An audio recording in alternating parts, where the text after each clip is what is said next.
মূল্যস্ফীতির হিসাব কিভাবে হয়, এই দুটো বিষয়কে আমরা গভীরে যেয়ে দেখার সিদ্ধান্ত করেছি। 24টা প্রতিষ্ঠানের সাথে মিটিং করেছে। আপনি যে কোনো প্রতিষ্ঠানের নাম বলেন, মোটামুটি ভাবে হ্যাঁ, পরিসংখ্যান তো অনেক ভাবে আছে।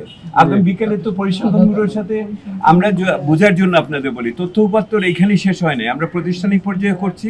বিকালবেলা আমরা মূলত দুটো তথ্য উপাত্ত নিয়ে আলোচনা করব।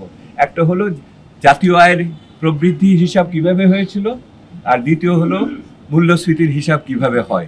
এই দুটো বিষয়কে আমরা কি বলে এটাকে স্যাম্পল হিসেবে গভীরে যেয়ে দেখার সিদ্ধান্ত করেছি। আমরা গভর্নমেন্টের সাথে সম্পর্ক নাই, আমরা দেখতেছি এই প্রক্রিয়াটা কিভাবে করে হয়েছে, এবং সেই প্রক্রিয়া যদি আগে খারাপ থাকে, পরবর্তীতে প্রক্রিয়া কি আরো খারাপ হয়ে গেল কিনা সেটাই দেখব। আমরা ব্যাংকিং সেক্টর, ব্যাংকিং বহির্ভূত খাতের সেক্টর, ক্যাপিটাল মার্কেট, এগুলি সবই দেখব। কিন্তু সাধারণভাবে এটা বোধগম্য যে কেন্দ্রীয় ব্যাংক যে কমিশন বানিয়েছে, তারা অনেক গভীরে যেয়ে সুনির্দিষ্টভাবে আরও দেখার সুযোগ পাবে। কেন্দ্রীয় ব্যাংক টাস্ক ফোর্স তৈরি করেছে, অর্থাৎ তারা সুনির্দিষ্টভাবে পদ্ধতি বা প্রক্রিয়া বা পদক্ষেপ বলবে, মন্তব্য দিবে। আমরা দেখছি এখানে কি ঘটনাটার মাত্রাটা কি, সমস্যাটার মাত্রাটা কি, তার চরিত্রটা কি এইখানে।